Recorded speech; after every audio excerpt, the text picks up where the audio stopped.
warahmatullahi wabarakatuh. Waalaikumsalam warahmatullahi Alhamdulillah wabarakatuh. wassalatu wassalamu ala Rasulillah wa ala alihi wa sahbihi wa mawalah. Yang terhormat Bapak Profesor Dr. Haji Azhar Arsyad, MA, para penguji Profesor Dr. Haji Usman, Syahruddin Usman, dan Dr. Hajah Haniah. Judul tesis Muhammad Fajar Shadiq Al-Haq, implementasi metode qiraah dalam pelajaran bahasa Arab di Madrasah Aliyah Putra Pondok Pesantren DDI Mangkoso Kabupaten Baru. Untuk mengefektifkan waktu yang ada, mari kita buka munakasah hasil dengan sama-sama baca basmalah. Bismillahirrahmanirrahim. Saya berikan waktu pada Muhammad Fajar Shadiq untuk mengukakan hasil penelitiannya selama 7 menit. Dipersilakan. Iya. Makasih banyak atas waktunya. Bismillahirrahmanirrahim. Assalamualaikum warahmatullahi wabarakatuh. Alhamdulillah wassalatu wassalamu ala Rasulillah amma ba'd. Ucapan terima kasih yang terhormat kepada Prof. Azhar Arsyad selaku promotor utama, kemudian Ustaz Munir promotor kedua, dan Prof. Syahruddin Usman sebagai penguji pertama, dan Ibu Hajah Haniah sebagai penguji kedua. Insya Allah pada kesempatan kali ini saya selaku Muhammad Fajar Shadiq Al-Haq akan menyampaikan hasil penelitian pada implementasi metode qiraah pada pembelajaran bahasa Arab di Pondok Pesantren Mangkoso. Mungkin saya akan lakukan share screen supaya para penguji maupun promotor bisa menyaksikannya.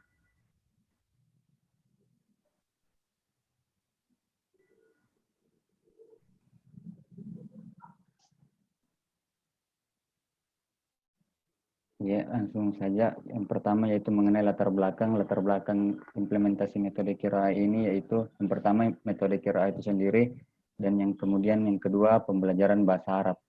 Kemudian selanjutnya fokus penelitian yang pertama yaitu implementasi metode qiraah dalam pembelajaran bahasa Arab. Sementara deskripsi fokus yaitu menetapkan waktu belajar, materi pembelajaran, latihan pembaca. Kemudian yang kedua faktor pendukung dan penghambat implementasi metode qiraah dalam pembelajaran bahasa Arab, yaitu yang pertama, kayaknya Prof. Syahruddin sudah masuk, bisa bergabung. Lanjut. Saya lanjut, yaitu kemudian faktor pendukungnya itu sendiri, yaitu pertama kualifikasi akademik, kemudian ketersediaan tenaga pendidik yang memadai, selanjutnya ketersediaan literatur. Kemudian faktor penghambat yaitu yang pertama kurangnya waktu pembelajaran, kemudian sarana dan prasarana yang kurang memadai, selanjutnya yaitu kurangnya motivasi dari guru. Dan yang ketiga yaitu solusi dalam mengatasi hambatan implementasi metode qiraah itu sendiri. Yang pertama yaitu guru selalu memberikan motivasi atau bimbingan kepada para santri, kemudian memberikan pelatihan kepada para guru serta menambahkan waktu pembelajaran. Yang selanjutnya yaitu rumusan masalah.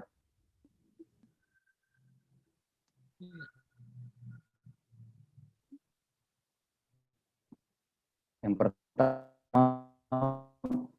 bagaimana implementasi metode qiraah pada pembelajaran bahasa Arab di Madrasah Aliyah Putra Pondok Pesantren DDI Mangkoso Kabupaten Baru. Kemudian yang kedua, apa faktor pendukung dan penghambat implementasi metode qiraah pada pembelajaran bahasa Arab di Madrasah Aliyah Putra DDI Mangkoso. Yang ketiga, bagaimana solusi mengatasi faktor penghambat implementasi metode qiraah pada pembelajaran bahasa Arab. Kemudian ada beberapa kajian pustaka. Kajian terdahulu yang pertama dari Marni, yaitu tesis yang berjudul Pengaruh Metode Pembelajaran Qiraah terhadap Pemahaman Peserta Didik tentang Isim Nakirah dan Isim Ma'rifah di Madrasah Aliyah Hubbul Watan Konawe. Kemudian dari Kemas Abdul Hai dan Neldi Haryanto, jurnal yang berjudul Efektivitas Pembelajaran Qiraah pada Program Studi Pendidikan Bahasa Arab Fakultas Ilmu Budaya Universitas Jambi. Kemudian Khairutum Nikmah dengan jurnal yang berjudul Metode Timpeir, Share and Pembelajaran Bahasa Arab. Selanjutnya Bintang Rasda dan Muhammad Afif Amrullah dengan jurnal yang berjudul Metode Pembelajaran Qiraah Perspektif Teori Kognitif Sosial Albert Bandura. Kemudian yang terakhir dari Sri Dahlia dengan tesis yang berjudul Urgensi Metode Qiraah dalam Pembelajaran Bahasa Arab. Kemudian yang selanjutnya yaitu tujuan dan kegunaan penelitian. Tujuan penelitian yaitu untuk mendeskripsikan implementasi metode qiraah pada pembelajaran bahasa Arab di Madrasah Alia Putra DDI Mangkoso. Yang kedua untuk mengungkapkan faktor pendukung dan penghambat implementasi metode qiraah, dan yang ketiga untuk menemukan solusi atau mengatasi faktor penghambat pada implementasi metode qiraah tersebut. Selanjutnya itu kegunaan penelitian. Kegunaan penelitian ini diharapkan dapat menjadi informasi positif, konstruktif, dan dapat memperkaya khazanah intelektual terutama bagi guru bahasa Arab dalam penerapan metode qiraah dalam pembelajaran yang menarik dan memotivasi santri. Sedangkan kegunaan praktisnya itu penelitian ini diharapkan dapat menjadi masukan dalam dunia pembelajaran bahasa Arab sehingga menjadi implikasi pada penanaman nilai-nilai cinta dan senang serta termotivasi mempelajari bahasa Arab. Kemudian pembahasan yang selanjutnya yaitu tinjauan teoritis. Yang pertama mengenai pembelajaran bahasa Arab. Dalam pembelajaran bahasa Arab ada 3 istilah yang perlu dipahami pengertian dan konsepnya, yaitu yang pertama approach. Di dalam bahasa Arab sering disebut dengan kata madkhal atau seperangkat asumsi mengenai hakikat. Mengenai hakikat bahasa dan hakikat belajar mengajar bahasa, sifatnya aksiomatik atau filosofis. Kemudian yang kedua yaitu metode, yang di dalam bahasa Arab disebut dengan at-tariqah, adalah rencana menyeluruh yang berkenaan dengan penyajian materi bahasa secara teratur, tidak ada satu bagian yang bertentangan dengan yang lain, dan semuanya berdasarkan atas approach yang telah dipilih, sifatnya prosedural.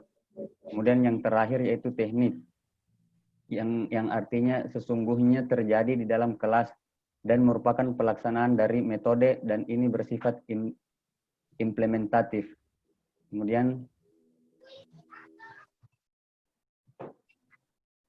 pembahasan selanjutnya yaitu mengenai pengertian qiraah. Dalam kata qiraah berasal dari kata qara'a yaqra'u, berarti membaca. Secara etimologis, kata qiraah merupakan bentuk masdar yang artinya bacaan.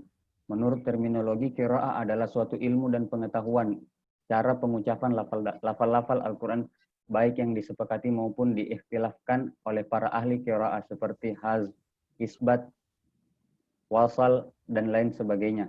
Kemudian sedangkan metode qiraah sendiri yaitu cara menyajikan pelajaran dengan membaca, baik membaca dengan bersuara maupun membaca dalam hati. Melalui metode ini diharapkan para peserta didik dapat melafalkan kata-kata dan kalimat bahasa Arab dengan fasih, lancar, dan sesuai dengan kaidah yang telah ditentukan. Kemudian ciri-ciri metode qiraah yang fasih dalam pengucapannya, alunan suara yang bermacam-macam sesuai dengan huruf, lancar bacaannya, tidak terulang-ulang, memperhatikan panjang pendeknya. Kemudian karakteristiknya yaitu kosakata bahasa Arab sangat luas. Tiap huruf dalam bahasa Arab mempunyai simbol dan tanda dan arti tersendiri. Bahasa Arab dalam Al-Quran memiliki gaya penuturan yang sangat kompleks, ada kalanya linear, lalu memutar balik dan saling berhubungan, membentuk jaringan makna.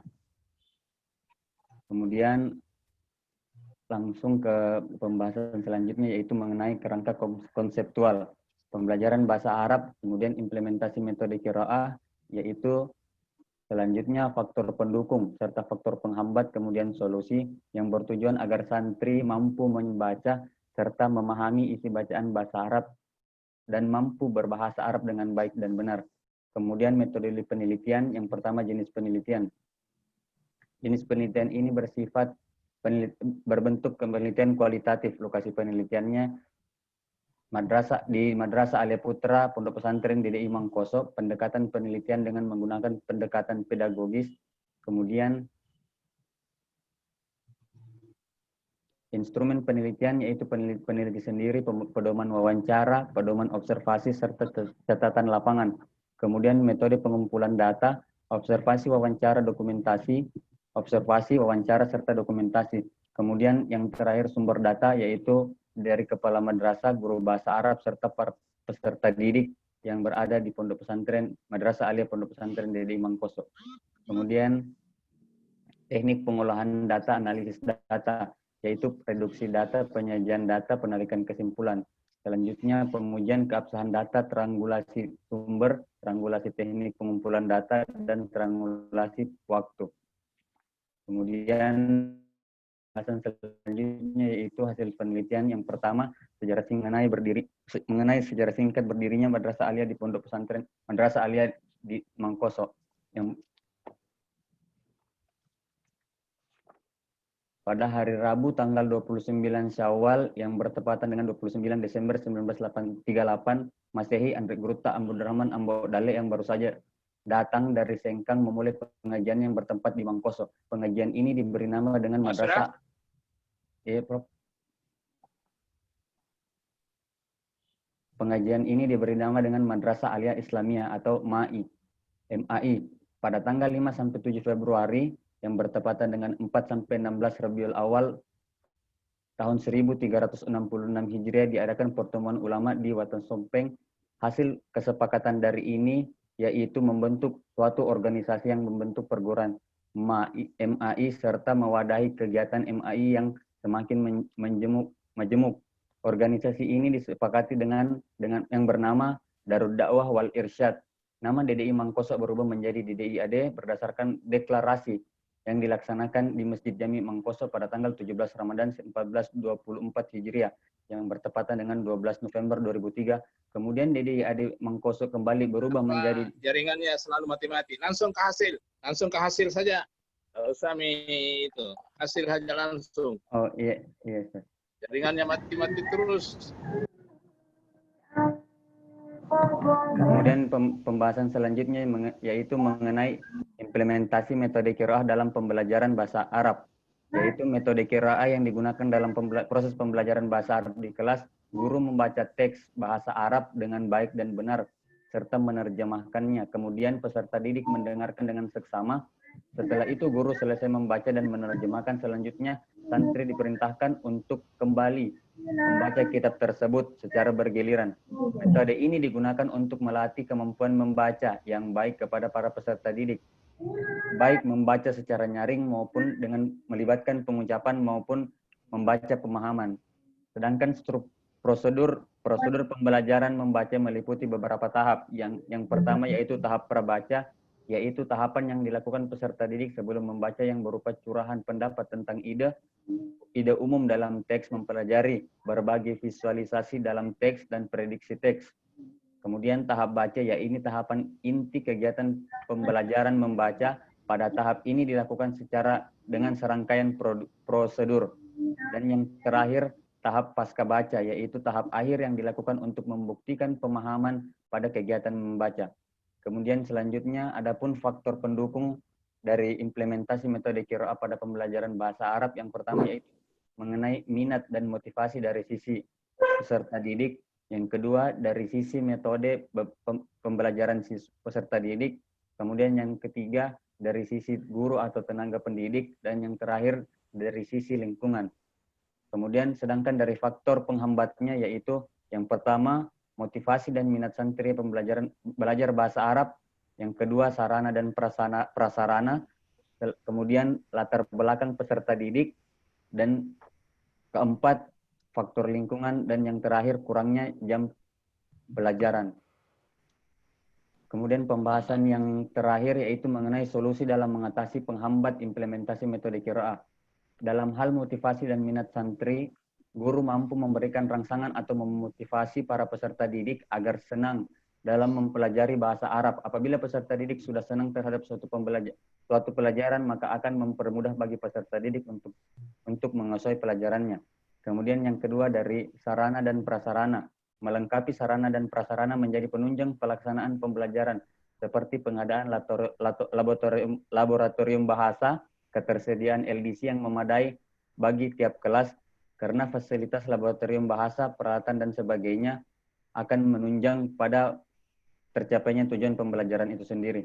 Kemudian selanjutnya latar belakang dari peserta didik. Latar belakang yang berbeda menjadi faktor adanya beberapa peserta didik yang kurang menguasai kosakata dalam bahasa Arab.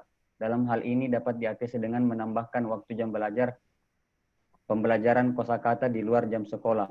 Kemudian faktor lingkungan, problema penciptaan bi'ah lugawiyah yang belum maksimal diatasi secara bertahap dengan komitmen yang kuat untuk melaksanakan pengaplikasian bahasa Arab dan istilah-istilah bahasa Arab, baik oleh peserta didik maupun para pengelola di pesantren Mangkoso itu sendiri, mulai dari pimpinan madrasah, pengelola bidang urusan rumah tangga, dan lain sebagainya.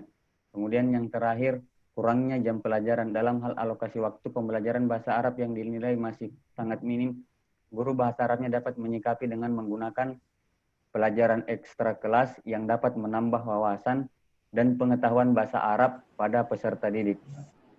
Mungkin ini yang bisa paparkan dari implementasi metode qiraah pada pembelajaran bahasa Arab di Madrasah Aliyah Pondok Pesantren DDI Mangkoso. Tapi saya kembali. Ya, kenapa sinyalnya selalu putus-putus ini? Ya, itulah tadi paparan hasil penelitian Saudara Fajar. Mungkin ada teman-teman Fajar yang hadir, ada tanggapannya atau ada usul-usulnya, ada?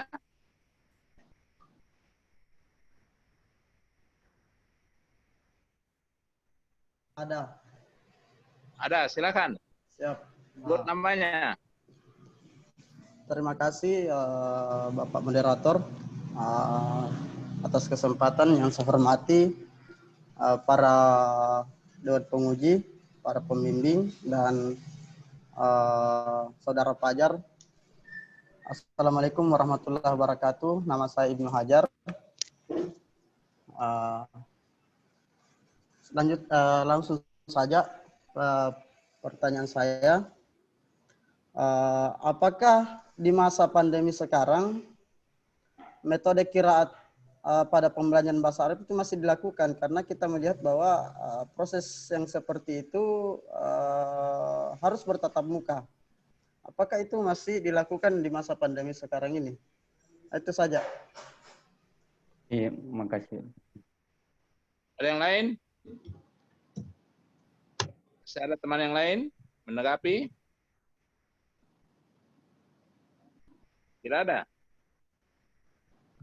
Nah, kalau tidak ada, silakan Fajar jawab pertanyaan dari saudara tadi. Ibnu Hajar. Ya, Ibnu Hajar. Bismillahirrahmanirrahim. Mungkin saya akan menjawab dari pertanyaan Bapak Ibnu Hajar, yaitu mengenai apakah di masa pandemi ini metode qiraah masih diberlakukan di Pondok Pesantren Mangkoso. Dalam hal zona ada dari pemerintah mengenai beberapa zona yang memperbolehkan pondok pesantren untuk tetap beraktivitas sebagaimana biasanya, yaitu beberapa zona, yaitu mungkin zona hijau, dan pondok pesantren di Mangkoso ini sudah termasuk dalam zona hijau yang berada di Kabupaten Barru. Jadi para santri yang melakukan proses pembelajaran yang berada di pondok pesantren Mangkoso itu, mereka sudah beraktivitas sebagaimana biasanya dengan tetap mempertimbangkan yaitu prosedur dalam COVID itu sendiri. Seperti apabila ada orang tua santri maupun para guru yang mau keluar kampus, sangat diperhatikan dari sistem contohnya seperti para wali santri yang akan menjenguk atau mau melihat anaknya, mereka tetap harus diperiksa dari segi surat keterangan bebas COVID itu sendiri. Jadi insya Allah dari pondok pesantren itu sendiri telah bersiap siaga mengenai penanganan dari COVID itu sendiri. Jadi proses pembelajaran dengan metode QRAI ini tetap berlangsung sebagaimana mestinya di pondok pesantren DDI Mangkoso itu sendiri. Ya, makasih.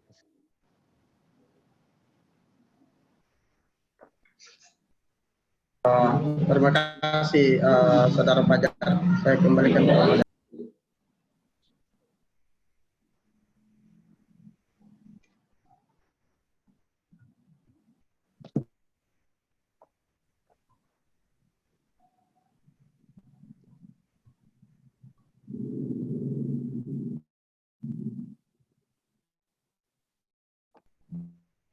Halo. Ya.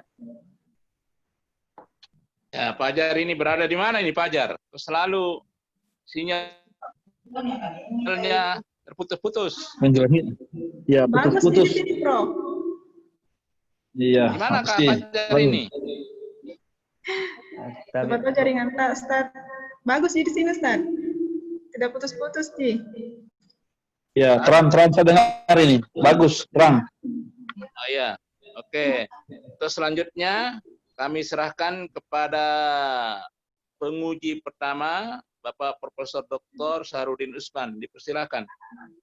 Ya, terima kasih. Assalamualaikum warahmatullahi wabarakatuh. Waalaikumsalam. Jelas suara saya? Jelas? Jelas. Fajar? Jelas? Iya, jelas. Ah, iya. Ya, alhamdulillah. Ya. Baiklah. Terima kasih pimpinan sidang yang terhormat, para promotor, penguji, ya, peserta seminar, terus saudara Fajar yang sementara akan mempertanggungjawabkan hasil penelitiannya. Baiklah. Pertama-tama saya dulu menyampaikan di abstraknya itu. Nanti abstraknya dilengkapi ya, belum di metodologinya itu belum ada pengujian keabsahan datanya, ya. Iya. Analisis datanya juga belum ada. Ya, jadi lengkap ya. Iya. Itu di situ belum ada. Baru penelitian tergolong penelitian lapangan, proses pengumpulan datanya menggunakan data pustaka, data lapangan dan cara observasi, wawancara, dokumentasi. Tidak ada analisisnya, belum ada analisisnya, belum ada pengujian pesan datanya. Itu yang kurang ya. Iya. Ya, dicatat. Ya. Iya. Kemudian berikutnya, nah ini Anda menggunakan juga istilah secara umum sudah berjalan. Nah, itu kalau secara umum berarti Anda menggunakan, jadi implementasinya sudah berjalan, ya, pada umumnya sudah berjalan. Jangan menggunakan istilah pada umum, karena pada umumnya itu berada pada tataran penelitian kuanti. Ya, jadi katakan saya berjalan apa yang telah berjalan, ya, berjalan pembelajarannya, belajar, itu kan, jangan pakai secara umumnya. Iya. Ya, tidak boleh. Nah, ini tidak berlaku umum, hanya berlaku di situ. Kemudian, ya, kemudian juga ada faktor pendukung di situ yang saya lihat di sini. Ya, tapi agak berbeda nanti dalamnya. Faktor pendukung dalam implementasi pendidikan, apa faktor pendukungnya? Apa faktor pendukungnya? Nah, apa faktor pendukungnya? Saya lihat di hadap saya dulu. Apa faktor pendukungnya? Pendukung dulu. Nah, itu. Yang kamu tulis di sini apa? Faktor pendukung adalah apa? Faktor pendukungnya. Ya. Itu apa? Yang kau tulis ini apa? Minat dan motivasi. Besarnya minat dan motivasi. Iya. Kan?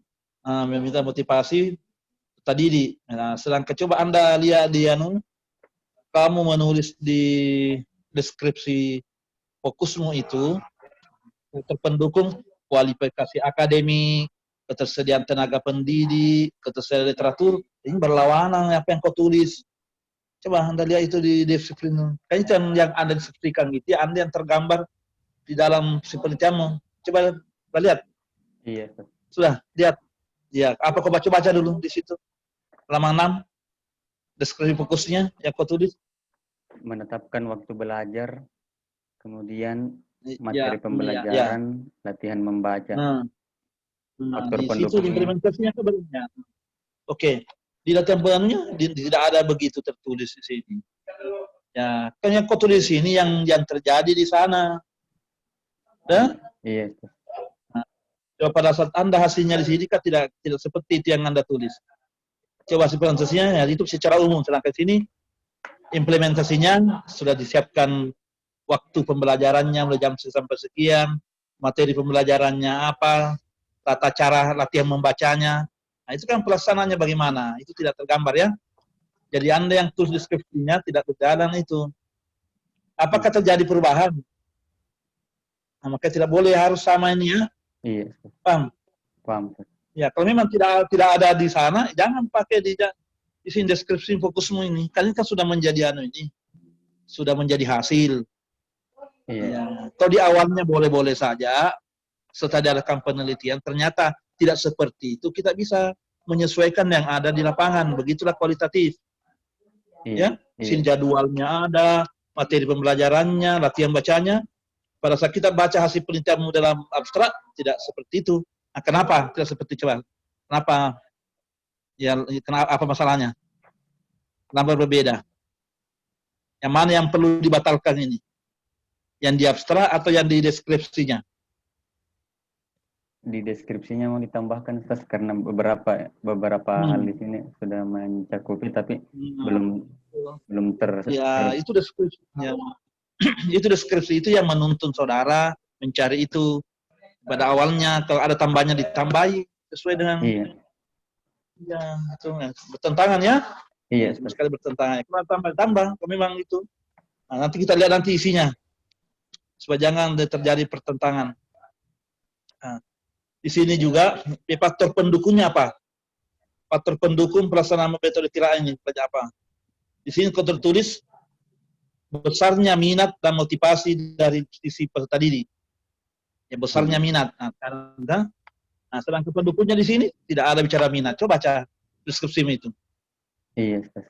Nah, itu dari itu. Nah, padahal itu deskripsi tadi itu yang menuntungnya kalau itu harus sesuai.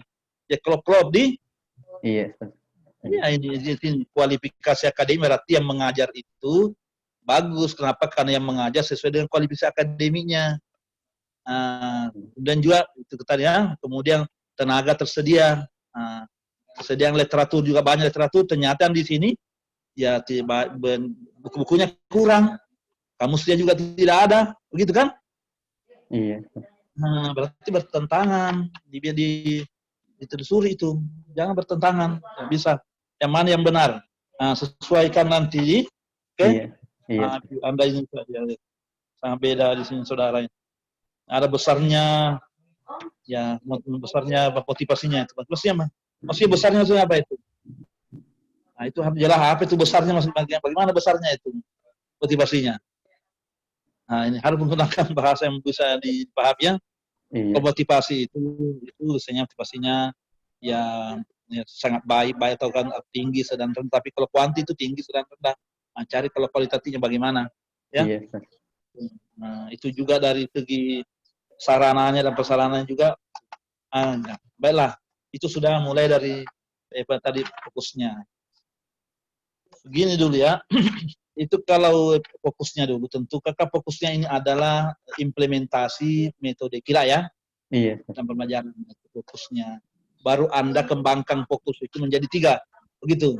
Iya. Ya 3. Sesudah itu kembangkan 3 itu nanti itulah yang Anda deskripsikan, ceritakan, itu gambarkan itu yang dimaksud implementasi itu apa. Nah, sesudah deskripsinya baru dibuatkan bentuk matriks. Nah, itu kamu terbalik matriksnya, dia duluan masih daripada deskripsinya. Paham? Ya itu matriksnya, itu rangkuman dari penjelasan tadi itu penggambaran deskripsi ya. Iya. Jadi ubah nanti ya. Iya. Ya kamu terbalik ini. Sudah ada di bawah, ada lagi di bawahnya lagi deskripsi lagi tuh. Berarti double.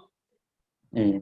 Nah, itu kan. Ya, seharusnya dulu dideskripsikan itu apa yang dimaksud itu implementasi gini ya. Setelah itu baru Anda buatkan matriks supaya poin-poinnya supaya nanti akan memudahkan Anda mencari informasi kan ya, yang sesuai informasi itu yang ada di itu.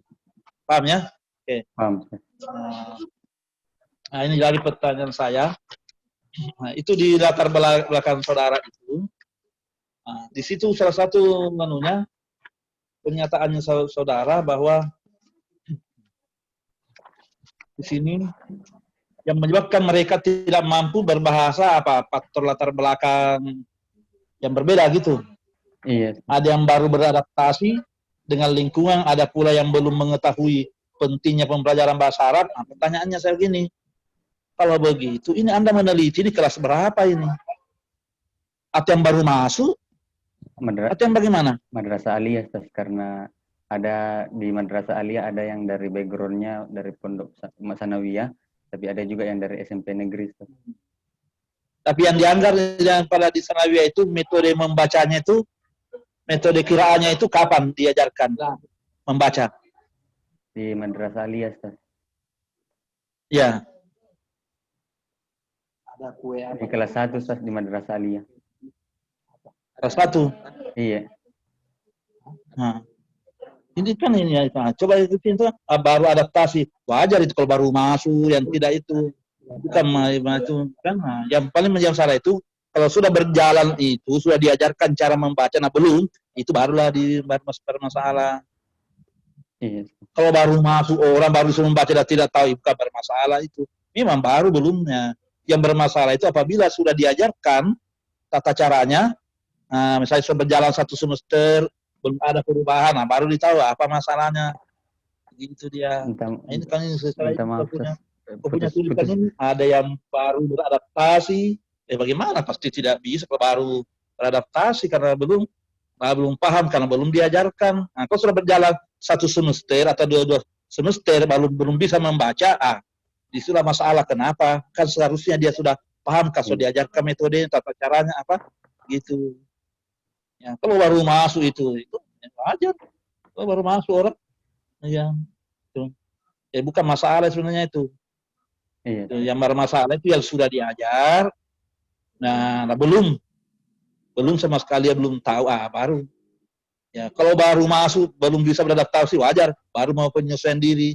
Nah, gitu. Nah, perhatikan di terbelakangnya di Iya, Ustaz. Itu. Jadi yang masalah itu yang sudah diajari, sudah berjalan 1 semester atau 2 semester, kemudian dites mampu membacanya belum bisa. Itulah apa itu? Ya, apa penyebabnya itu? Nah, itu yang mau dicari. Nah, itulah yang mendorong Anda mau meneliti, karena yang seharusnya dia sudah bisa membaca, tapi kenyataannya masih banyak di antara mereka yang belum bisa membaca. Nah, baru Anda telusuri bagaimana. Nah, itu kan? Iya. Nah, itu. Nah, itu kan, nah itu. Paham ya? Jadi ada di latar belakangnya itu tidak sejalan dengan saudara. Karena ada yang menulis itu. Ada yang baru menyesuaikan diri, barat taruh lingkungan daripada kuliah, kan belum begitu. Karena baru ya, oke. Paham ya? Iya, paham. Kemudian ada kata-kata akan, banyak waktu jalannya akan. Itu akan hilangkan. Kenapa? Kenapa dihilangkan akan? Berarti belum terjadi. Kenapa dihilangkan kata akan? Iya. Sesuatu yang belum terjadi. Iya, kalau saya minta dihilangkan. Kalau akan itu belum. Iya. Belum ke meneliti saudara. Belum meneliti kah? Sudah, Ustaz. Nah, berarti kalau sudah bagaimana? Apakah masih akan? Telah. Nah, itu jangan hilangkan itu katanya itu. Banyak begitu. Masih kata proposal kepakai ya. Hilangkan itu. Nah, nanti juga baru usul saya ini, begitu juga nanti anunya, teknik penulisannya juga diperhatikan ya. Iya. Banyak ya. Oke. Ya, karena hasil ini. Oke. Nah, di metodologinya, ya, di metodologinya ada dulu di metodologinya. Nah, ini siapa narasumbernya ini? Sumber datanya kan dalam sumber data primer, sumber data sekunder. Sekarang yang mana yang menjadi sumber data primernya? Siapa? Ada orangnya? Guru bahasa Arab dengan peserta didiknya, Ustaz. Di mana kau tulis itu? Nah, tidak ada di sumber datanya tertulis. Dia itu halaman 58. Sudah primer. Harus tertulis di sini karena sudah ada orangnya. Narasumber yang terkait, siapa itu yang terkait? Tidak ada, harus tulis. Yang menjadi narasumber siapa? Ya guru bahasa Arab, siapa lagi? Itu kan misalnya kan peserta didik. Itu harus. Karena itu nanti yang memberikan Anda informasi, yang merasakan itu adalah peserta didik. Itu harus tulis itu. Ya ini tidak ada. Cuma hanya Anda mengatakan narasumber yang terkait. Nah, itu siapa itu yang terkait kita tidak tahu. Tulis memang situ. Tulis ya. Iya, Ustaz. Tulis itu yang menjadi narasumbernya yang berkaitan tentang metode kiranya itu. Yang kamu tempati mendapat informasi. Ya, dan juga tulis santri yang Anda itu yang memang yang diajari seperti itu. Ya. Tulis itu santrinya. Nanti dalamnya itu oke. Iya, Ustaz. Iya, oke. Tidak ada lagi juga di sini Anda. Penggunaannya dalam bentuk-bentuknya coba itu observasi ya. Ini banyak sekali observasi Anda tulis di sini. Tapi observasi apa yang Anda gunakan? Ya. Observasi langsung. Nah, apa? Ini tidak kelihatan sih. Ada Anda mengatakan observasi yang dilakukan non-aktivatif. Di mana peneliti tidak terjun langsung dalam kegiatan yang dilakukan. Nah, pada yang lagi ya mengamati aktivitas guru dan bagaimana. Yang mana kau gunakan sebenarnya di sini? Anda yang ngamati, yang langsung, ada juga tidak langsung, tapi biar sama, bagaimana? Coba halaman 60. Coba. Peneliti tidak terjun langsung dalam kegiatan yang dilakukan observasi yang dilakukan ini untuk mengamati pelaksanaan pembelajaran bahasa Arab. Nah, yang keduanya lagi, dalam perintah ini observasi yang digunakan adalah observasi tulisan ini adalah langsung mengamati. Kan berarti yang di atas sama. Gimana caranya? Yang mana ini kau gunakan ini? Langsung atau tidak langsung? Mengamati langsung, Ustaz. Nah, maka jangan yang kau tulis yang kau gunakan ya. Iya, Ustaz. Iya, terus itu yang digunakan dalam hal ini adalah observasi partisipasi. Dalam hal ini peneliti ikut berada dalam kegiatan itu dan memperhatikan apa yang ya itu harus begitu. Proses. Ya, kan Anda amati apanya? Kegiatan pembelajaran Pembelajaran yang dilakukan oleh guru pada saat mengajarkan bagaimana itu pelaksanaan metodean itu. Ya, itu dikira itu. Nah, itu perbaik lagi ya. Iya, Ustaz. Paham? Paham, Ustaz. Ya, dia gitu. Ya. Oke. Nah, ini juga. Nah, dicoba di hasil penelitiannya juga ya. Nah, di sini Anda pada saat di deskripsi fokus itu implementasinya pertama ada penetapan jadwal. Ada. Iya, Ustaz. Nah, ternyata di hasilnya tidak ada itu. Tulis itu. Ada. Coba lihat halaman 82. Implementasinya tidak ada. Pada ada di deskripsinya. Implementasinya salah satu di antaranya adalah Anda implementasinya itu adalah penetapan jadwal pelaksanaan, seperti begitu kan? Iya. Itu. Tapi ternyata di dalam hasilnya tidak ada yang seperti itu. Atau tidak digunakan itu. Kok tidak, jangan ditulis. Kalau memang tidak menggunakan itu, tidak ada anunya. Ya, tidak ada jadwal pelaksananya. Ada, Ustaz. Ada? Iya. Nah, gitu. Iya. Kemudian yang kedua, materi pembelajarannya, kita apa yang dipakai? Kitab apa yang dipakai di sana materinya? Karena ini ada materi pembelajaran tidak tertulis apa materi yang diajarkannya. Buku apa yang digunakan? Buku cetak bahasa Arab, Ustaz. Ya. Buku cetak dari bahasa Arab yang dipakai di sekolah. Ya, tulis di situ buku yang apa yang siapa penulisnya, kitab-kitab yang digunakan adalah buku-buku yang Departemen Agama atau apakah itu. Ini ya saya mau baca. Kalau sini materi pembelajaran di bahasa Alia Mangkoso, ya merujuk pada kitab-kitab yang berbahasa Arab. Banyaknya itu. Begitu. Ya, tidak jelas bukunya yang digunakan untuk mau dibaca itu, yang diajarkan oleh anunya. Apakah ini benar ya? Paham? Iya, Ustaz. Paham. Ya, tulis itu banyak itu. Iya. Kemudian sudah itu Anda menulisnya itu, ya tanyakan materi yang diajarkannya kepadanya. Materi apa? Tanya gurunya. Jangan kamu yang ngasih itu. Wawancarai gurunya, materi yang diajarkan di sekolah ini, Pak, materinya apa? Ini kan tidak ada sumbernya ini, kamu cerita ini, tapi harus ditanyakan. Kan wawancarai gurunya. Materi apa? Nah, sudah itu Anda mewawancarai gurunya, lihat materinya ini, tulis itu yang dikatakan oleh gurunya kan? Iya. Kemudian Anda amati, perhatikan itu materinya, bagaimana itu materinya. Apakah materinya sangat mudah dipahami atau bagaimana? Itu Anda mengamati. Ini hasil penelitian saudara. Ini Anda tulis materi atau tidak ada materinya. Ya, tidak ada wawancaranya juga kepada materi apa yang digunakan. Nah, itu kan harus jelas itu ya, Iya. materinya. Untuk harus masuk metodenya, itu ada. Itu kan, ada metode kiraannya, langkah-langkahnya apa, hasil implementasinya. Kemudian, apa lagi yang kamu tulis di sebelah itu, tadi tidak ada implementasinya, penetapannya, materi sudah, latihan membacanya. Nah, bagaimana cara langkah-langkah pengajarannya ada. Tahapan penyampaiannya ada. Nah, sekarang faktor pendukung. Faktor pendukungnya apa? Tadi ini juga harus sesuai faktor pendukungnya. Ya, apa yang mendukung pendukungnya?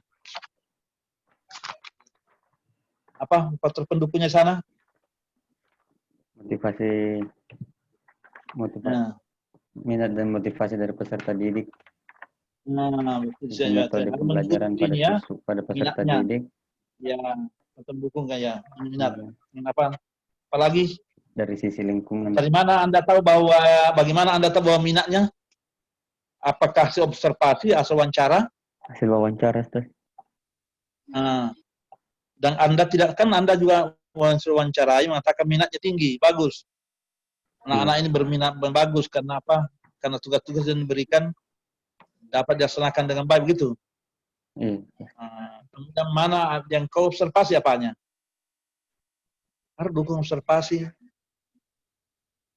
Ya, apakah betul itu minatnya itu itu bagus? Kan tadi observasi partisipasi. Itu dukung berdasarkan apa yang diungkapkan oleh tadi ini adalah gurunya tentang minatnya anak belajar bahasa Arab itu bagus. Maka Anda juga mengamatinya langsung. Oh ya, berdasarkan pengamatan sejalan dengan itu, apa yang kamu lihat sehingga Anda mengatakan motivasi baik. Paham? Nah, itu hasil penelitian begitu. Ya, mendukung kalau ya. Oke. Itu faktor pendukungnya. Apalagi faktor pendukungnya? Selain minatnya? Apalagi? Dari sisi metode belajar peserta didik. Metode belajarnya. Metode belajarnya tadi, bagaimana metode belajarnya bisa didik kan? Metode belajarnya bisa didik, bagaimana? Lain berbeda dengan diajarkan gurunya dengan dia. Maksudnya metode pembelajaran dalam saat pembelajaran. Yang mendukung itu apa? Makanya semangatnya, fasilitasnya misalnya yang mendukung apa? Itu mendukung sehingga terjadi kemudahan. Gitu. Itu ya. Bukan metodenya yang mendukung, bukan metodenya tadi mendukung, bukan. Yang mendukung pelaksanaan pembelajaran itu apa-apa. Satu, karena memiliki minat yang bagus, motivasi yang bagus, dan juga disempurnakan dengan fasilitas yang tersedia, berupa apa. Misalnya buku-buku sudah ada, misalnya kan, itu pendukungnya, itu tidak kelihatan. Harus diharuskan itu faktor pendukungnya, faktor penghambatnya apa? Apa penghambatnya? Apa yang penghambatnya? Ada penghambatnya? Iya, ada, Ustaz. Apa? Sarana dan prasarana. Apa sih contohnya sarana prasarana? Masih belum adanya laboratorium bahasa, kemudian kurangnya ketersediaan LCD. Oh ya, pada saat Anda meneliti ini. Iya, Ustaz. Jadi apa solusinya?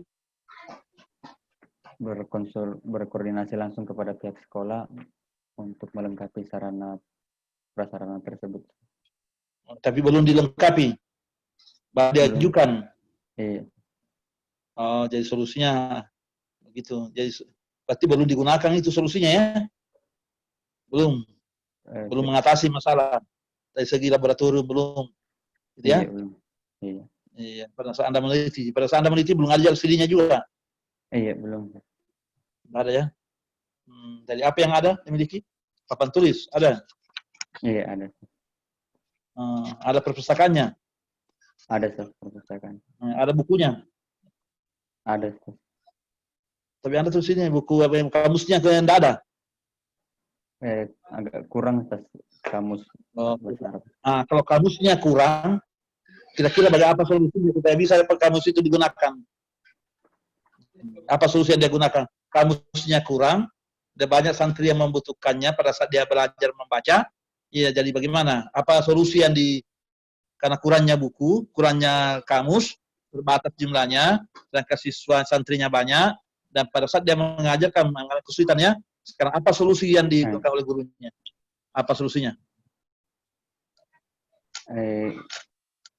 Kalau yang kemarin sempat diwawancara mengenai buku, yaitu para santri di awal pendaftaran telah difasilitasi dalam hal kamus dan buku-buku bahasa Arab, Ustaz. Hanya suruh bawa. Iya, Ustaz. Dari begitu. Jadi pada saat dia belajar tadi, berarti kalau begitu sudah berarti ada yang banyak bukunya, karena masing-masing peserta diri disuruh beli buku kamus. Iya, Ustaz. Ada Itu kan? beberapa yang berbeda dari segi finansial, makanya ada yang sudah lengkap, ada yang masih belum. Di mana kau tulis itu? Tidak ada saya baca yang begitu kau yang membawa. Itu solusinya itu pada saat itu tanya guru-gurunya bahwa apa solusinya, itu suruh masing-masing beli. Ya, kurang bukunya. Ya, dan itu tidak ada kau tulis. Harus tulis yang begitu. Kemudian solusinya juga bisa belajar bersama. Jadi yang tadinya tidak boleh satu-satu orang, dalam bisa belajar bersama jadi satu buku bisa digunakan 2 atau 3 orang. Maka dikelompokkan, bukan individual dipakai dalam belajar. Supaya bisa dimanfaatkan buku itu yang terbatas sehingga semuanya bisa. Harus tulis solusinya seperti itu. Yang seharusnya satu-satu, tapi karena terbatasan, maka satu buku bisa digunakan oleh 3 orang atau 4 orang dengan dialogkan secara berkelompok. Kalau terjadi pembelajaran, tugas-tugas mencari kosakata, ya harus cerita. Itu dari situ tadi faktornya itu. Tanya gurunya, apa solusinya? Jangan kau yang bikin solusi. Gurunya pada saat dia guru itu merasakan ya terbatasan dari segi kamus-kamus bahasa Arab untuk mencari kosakata. Jadi kalau begitu apa solusinya Bapak supaya semuanya bisa memanfaatkan kamus itu? Maka solusi yang saya tempuh belajar berarti yang dikelompokkan, satu orang bisa menggunakan kamus itu 3 atau 4 orang sehingga semua bisa. Yang punya kamus sendiri sudah bisa juga memanfaatkan oleh temannya itu bersama supaya bisa teratasi. Harus tertuang begitu solusinya. Tapi tidak ada yang begitu. Coba nanti kita kalau memang begitu caranya ya, tanya ya. Jangan kamu yang bikin solusi, bukan kamu yang bikin solusi. Oke, itu. Berikutnya, ini ada kesimpulannya juga. Coba lihat kesimpulanmu. Kesimpulan pertama itu apa? Rumus masalahmu pertama. Bagaimana? Bentuk implementasi metode. Sekarang kau bicara bentuk di sini. Di sini faktor-faktor penghambat apa ada di bentuk implementasi? Mana bentuk pelaksanaannya itu? Ya harus di sini ceritakan dari sini. Bentuknya bagaimana bentuk pelaksanaannya? Metode kira itu. Ini sini. Bentuknya apa? Tidak kelihatan bentuknya. Justru Anda tulis lagi ada beberapa faktor penghambatnya. Kenapa masuk di penghambat implementasi? Ada juga faktor penghambat khusus. Adakah? Iya, ada. Berarti itu ada lagi penghambatnya juga. Ada juga di implementasi ada berbicara bentuk pelaksanaannya begini. Ya, dirasa bentuk apa dalam pembelajaran apa. Itu kau cerita di situ. sesuai dengan kau kami dalam. Jangan masukkan juga di sini faktor penghambat di implementasi. Pada ada juga khusus tempatnya penghambat juga ada. Ada itu? Ada? Nah, ada. Iya, Ustaz. Tulis itu. Berarti double penghambat ada masuk di mana-mana semua. Gitu. Padahal sudah Anda klasifikasi. Iya. Ya, bayangan celana itu. Gitu ya, sebagai saran untuk saudara. Iya, Karena ini perbaikan. Ya, oke. Terima kasih. Terima kasih Pak Ketua Sidang. Terima kasih banyak. Ya, syukran, jazakallah khair. Ya, Assalamualaikum warahmatullahi wabarakatuh. Ya, terima kasih. Fajar, banyak sekali saran-saran beliau untuk kamu tampung semuanya supaya sisismu lebih sempurna lagi. Angkat baik-baik itu semuanya. Baik, Pak Munir. Ya. Ya, Ustaz. Ya, saya tengahi dahulu sebelum Ya, silakan. Selanjutnya nih. Jadi begini Pak Fajar, Saudara Fajar. Ini kan hasil ya. Iya, Ustaz.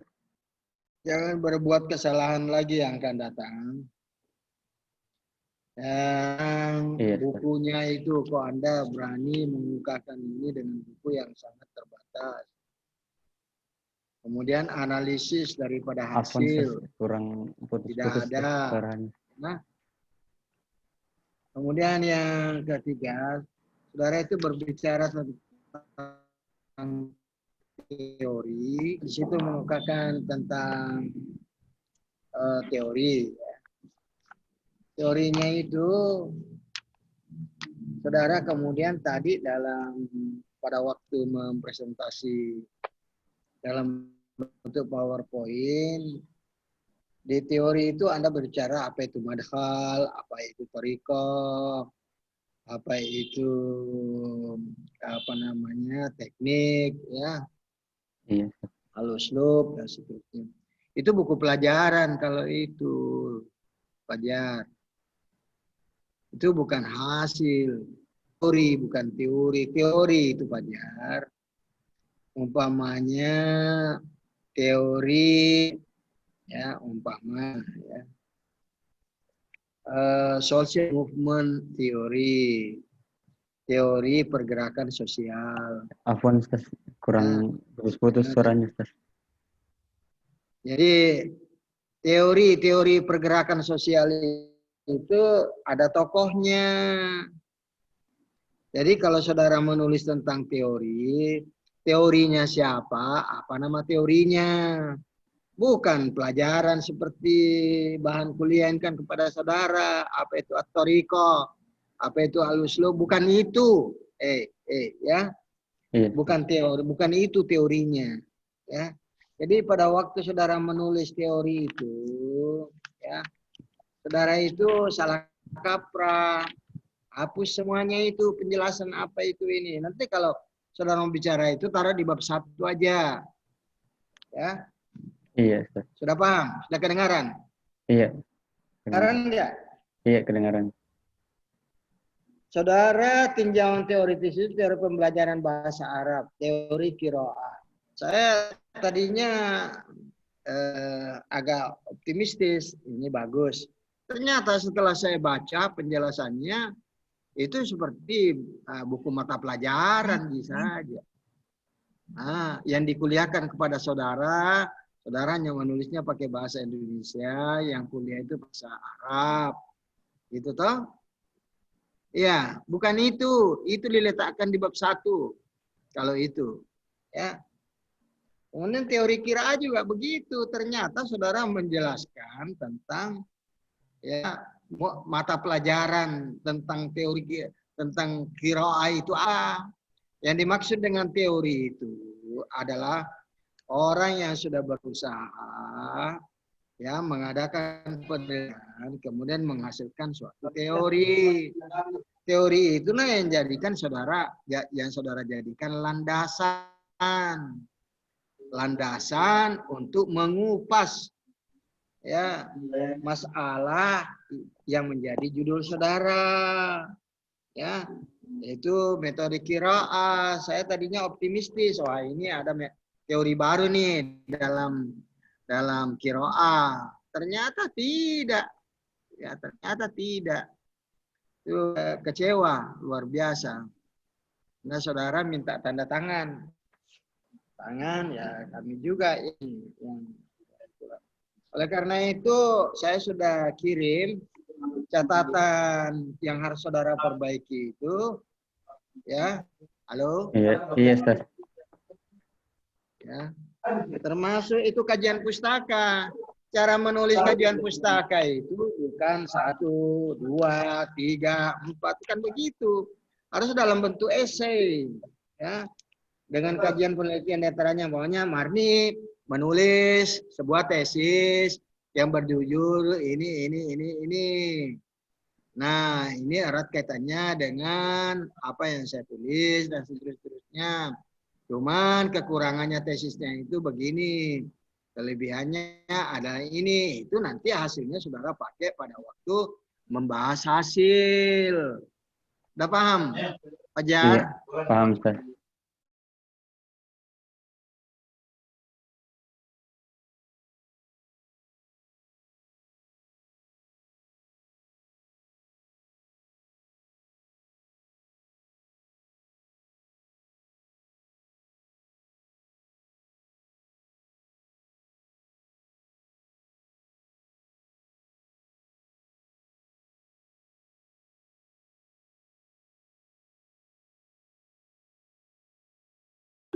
Pernyataan ya tidak salah sih, sudah benar, sudah bagus itu. Cuma ini kan saudara menulis sebuah tesis, ya kan? Iya. Ini tesis, bukan buku. Kemudian saudara harus tergambar di dalam tulisan saudara itu bahwasanya saudara pintar menulis gitu loh. Ya. Sudah paham?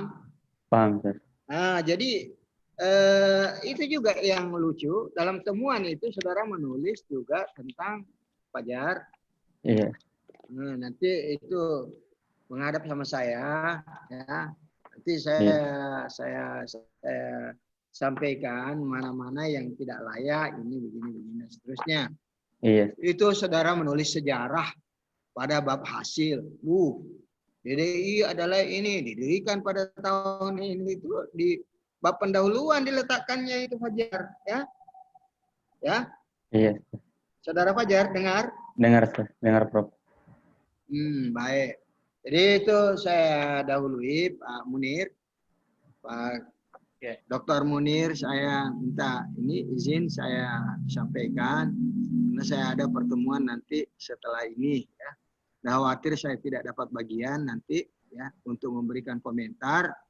Jadi punyanya Pak Fajar ini paling tidak itu harus kita cermati, ya. Beliau ini punya waktu banyak dan bisa dikasih 1 bulan, umpamanya tidak punya hasil. Ya. Itu Ya, kalau ya. saya Makasih, dahului Prof. Pak Dr. Munir itu sebelum penguji yang selanjutnya itu akan bertanya. Terima kasih banyak. Saya akan menyimak terus sampai ini selesai. Silakan saya kembalikan kepada Dr. Munir. Silakan. Terima kasih Pak Prof. Ya, terima kasih atas saran-sarannya. Fajar untuk perhatikan baik-baik. Terus selanjutnya saya silakan kepada Dr. Hajah Haniah. Ya. Terima kasih Bapak Pimpinan Sidang, Dewan Penguji yang saya hormati, Dewan Promotor, dan peserta seminar, ya. Baik Fajar. Jadi seperti sudah dikemukakan, ya, bahwa penjelasan Anda tentang deskripsi fokus dengan hasil penelitian itu berbeda. Ya, jadi tolong nanti disesuaikan yang mana sebenarnya fokus Anda. Ya. Apa kurang putus-putus, Bu? Ya. Ya, ini jaringannya kurang ini lagi. Aduh, tunggu dulu saya masuk yang pakai HP, ya. Ini belum jelas, ya? Sudah jelas, Bu. Sudah jelas. Jelas. Iya. Jadi deskripsi fokus, ya. Deskripsi fokus atau apa yang Anda jelaskan dalam bab 1 itu harus disesuaikan dengan hasil penelitiannya. Ya, jadi ada beberapa hal yang misalnya ya di fokus pertama implementasi metode qiraah dalam pembelajaran bahasa Arab, Anda sebutkan di situ bahwasanya implementasi yang Anda maksud itu adalah menetapkan waktu belajar. Saya kira di hasil penelitian itu tidak ada yang Anda jelaskan ini. Bahkan yang Anda jelaskan di hasil penelitian itu adalah, suara saya kedengaran? Putus-putus, Bu.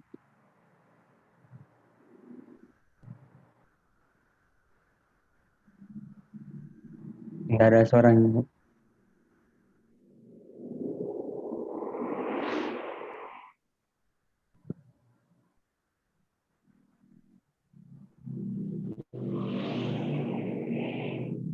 Halo?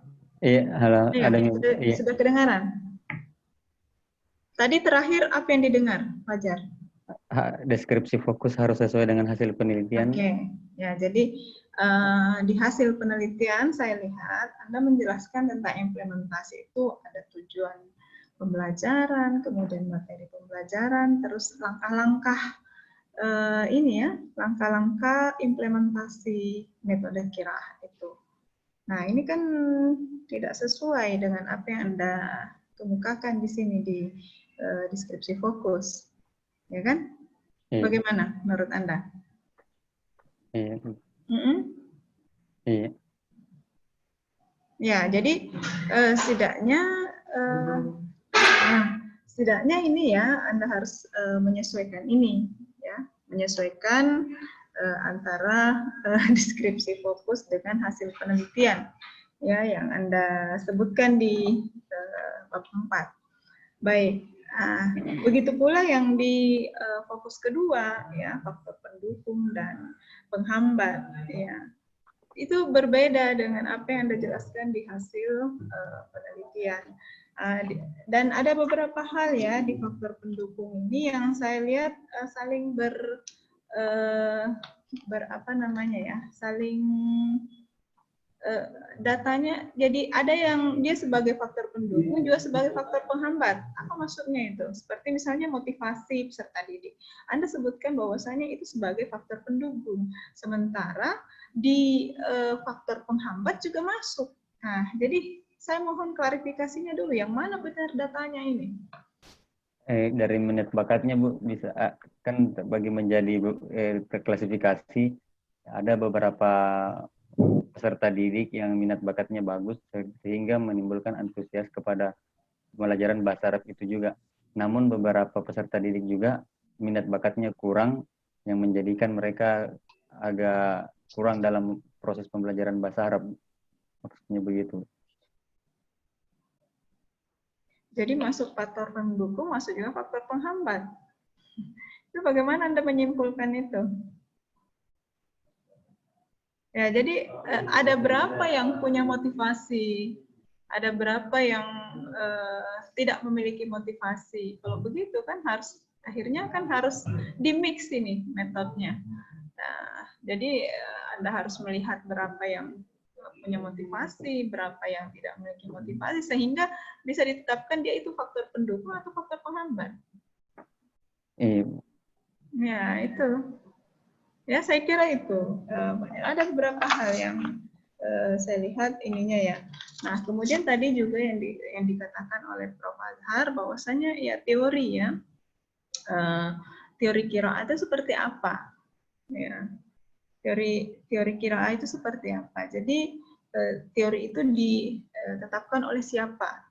Ya, kemudian bagaimana wujudnya? Ya, hasil penelitian itu. Nah, kalau Anda berangkat dari teori itu, meskipun sebenarnya ya penelitian kualitatif memang kita bukan berangkat dari teori, tetapi dia menghasilkan teori dari apa yang kita lihat di lapangan. Tetapi tidak ada tidak masalah jika kita menjadikan sebagai landasan, ya, landasan teori. Sehingga ketika kita misalnya nanti turun ke lapangan melihat teori yang ada itu, kemudian ada hal yang sesuatu yang berbeda dengan apa yang kita jadikan landasan, maka itulah sesuatu yang Anda sebut sebagai apa ya, suatu novelty, ya, sesuatu hal yang baru, ya. Saya kira ya metode qiraah yang Anda kemukakan di landasan teori dengan metode qiraah yang diimplementasikan di DDI Mangkoso itu jauh berbeda. Ya. Bagaimana menurut Anda?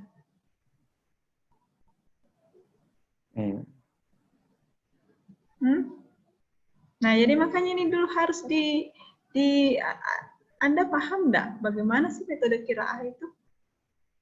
Nah, kemudian bagaimana metode qiraahnya di Mangkoso? Nah, itu yang harus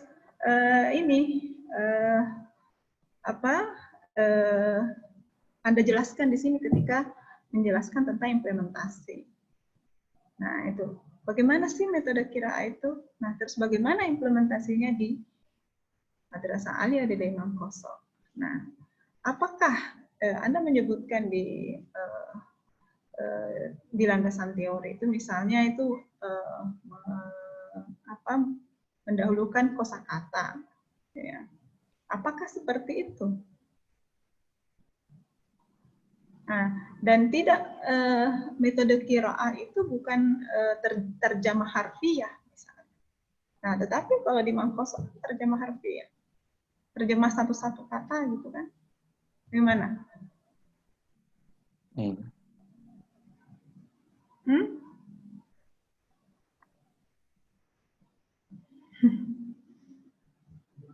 Nah, coba dijelaskan dulu. Bagaimana sih sebenarnya? Kalau yang biasa di Mangkoso itu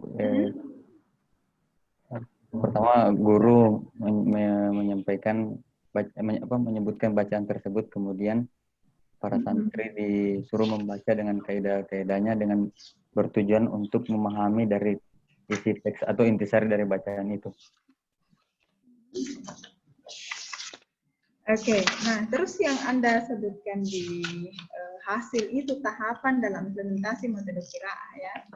Ya, yang misalnya ada 3 tahapan dalam membaca teks, dalam teks dan di balik teks. Apakah itu yang dilakukan di Mangkoso? Apa maksudnya membaca teks, dalam teks dan di balik teks? Proses pembelajaran qiraah secara umum itu.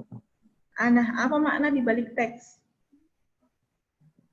Apakah dia menggunakan pendekatan pragmatik misalnya dalam membaca teks, ataukah pendekatan stilistik dalam membaca teks?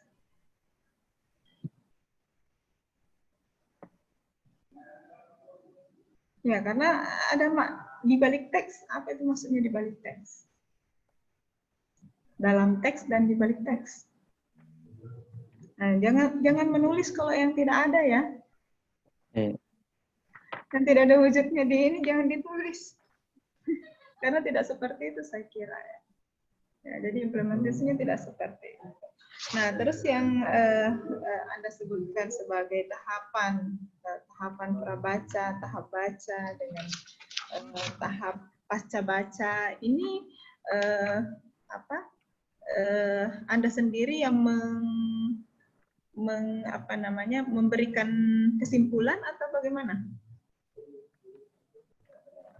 Ataukah merujuk pada suatu pandangan tentang tahapan dalam pembelajaran membaca atau seperti itu? Ini kan sebenarnya pembelajaran bahasa Arab dengan menggunakan metode membaca, ya kan? Nah, jadi bukan pembelajaran membaca, ya, pembelajaran bahasa Arab dengan menggunakan metode membaca. Nah, ini yang harus jelas ya, Fajar. Nanti dilihat kembali lah ya, bahwasanya teori itu sangat perlu ya, Anda gunakan sebagai landasan dalam meneliti, kemudian dari situlah kita bisa melihat apakah ada sesuatu yang baru ya, yang belum dikemukakan dalam teori. Ya. Nah, inilah hasil penelitian yang Anda lakukan. Ya, misalnya kan ini ya, sosok misalnya beberapa prestasi dalam lomba baca kitab kuning ya, karena dengan menggunakan misalnya metode membacanya. Nah seperti itu. Jadi apa kira-kira keistimewaannya ya, sehingga seperti itu. Nah jadi bisa dijadikan sebagai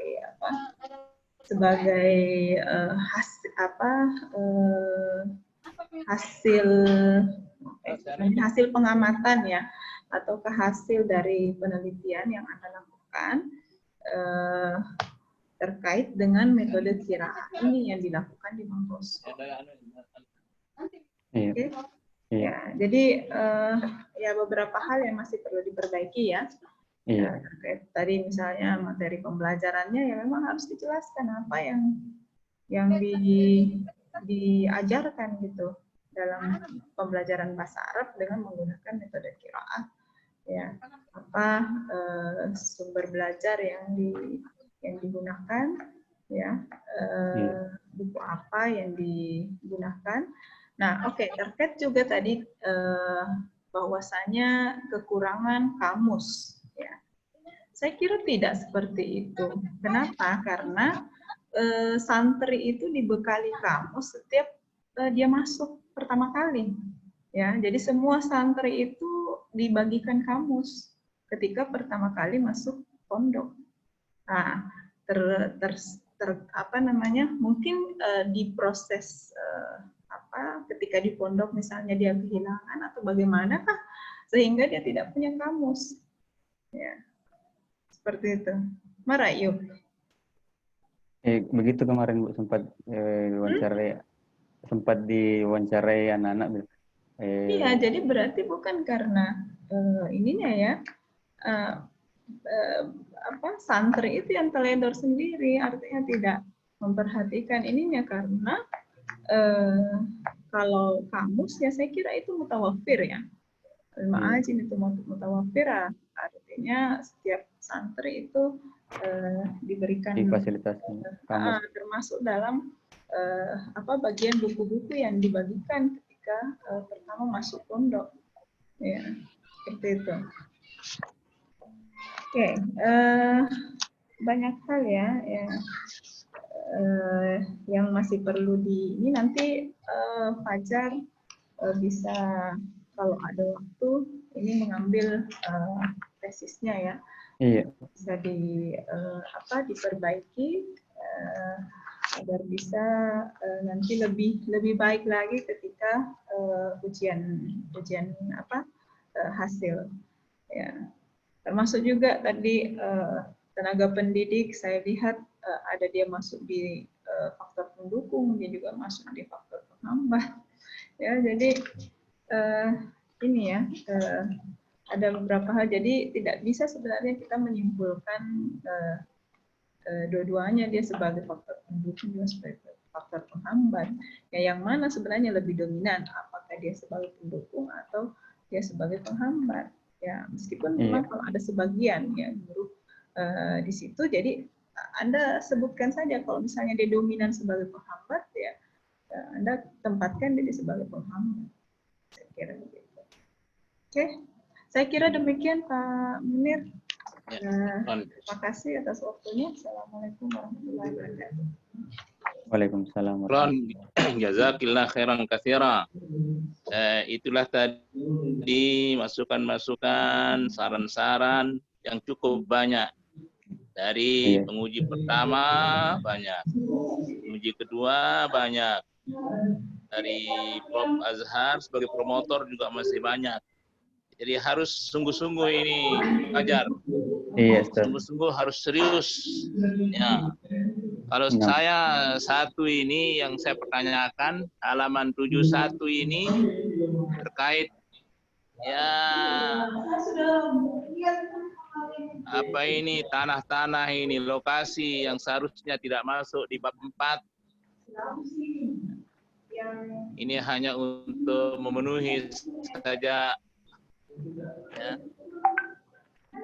Iya, Ustaz. halaman saja ini. Ini ada kontra. Ada mengatakan kampus 1 itu 2 hektar, kampus 2 17 hektar, kampus 3 Aliyah Putri 24 hektar. Ditempati oleh Madrasah Aliyah Putri. Sementara di halaman 72 ada untuk Aliyah Putra 25 hektar. Berarti 4 lokasinya. 3, Ustaz. Kenapa itu 25 hektar itu di halaman 72? Untuk putra itu ini baca itu Madrasah Aliyah Putra dari Imam Kosok terletak kurang lebih 20 km dari ibu kota Kabupaten Baru atau sekitar 120 km dari ibu kota provinsi di Indonesia. Memiliki lahan yang mencakup luas 25 hektar. Mana yang benar ini? Ada Putri 24 hektar, Putra 25 hektar. Mana yang benar?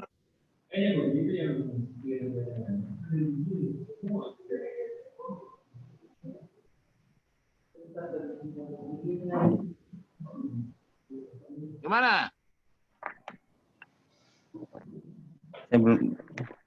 Coba lihat itu, halaman 71. Adapun kampus 3 berlokasi di Bulu, Lampang, seluas 24 hektar, tempati oleh Madrasah Aliyah Putri, Madrasah Sanawiyah Putri, dan Madrasah Idadiyah unit kampus 3. Itu halaman 71.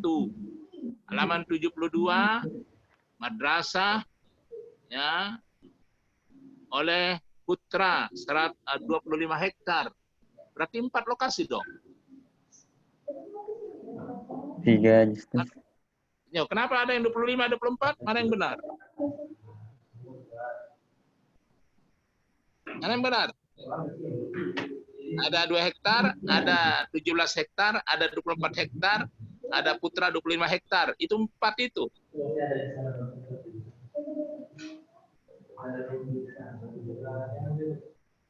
Gimana penjelasannya? Komentarnya Pak Jar. Yang kalau yang 25 hektar kayaknya keseluruhan, Ustaz. Gimana caranya? Eh, Ada 2, ada 17, 24, bukan keseluruhan. Hampir 40 dong. 24 tambah 17. Seberapa itu? Tambah 2 lagi. Masa 25? Nah, itu artinya Anda pertama kurang teliti, yang kedua tidak konsisten. Tidak konsisten ya. Tadi di pupus dan di skrip pupus tidak sama dengan hasil penelitian. Itu artinya tidak konsisten.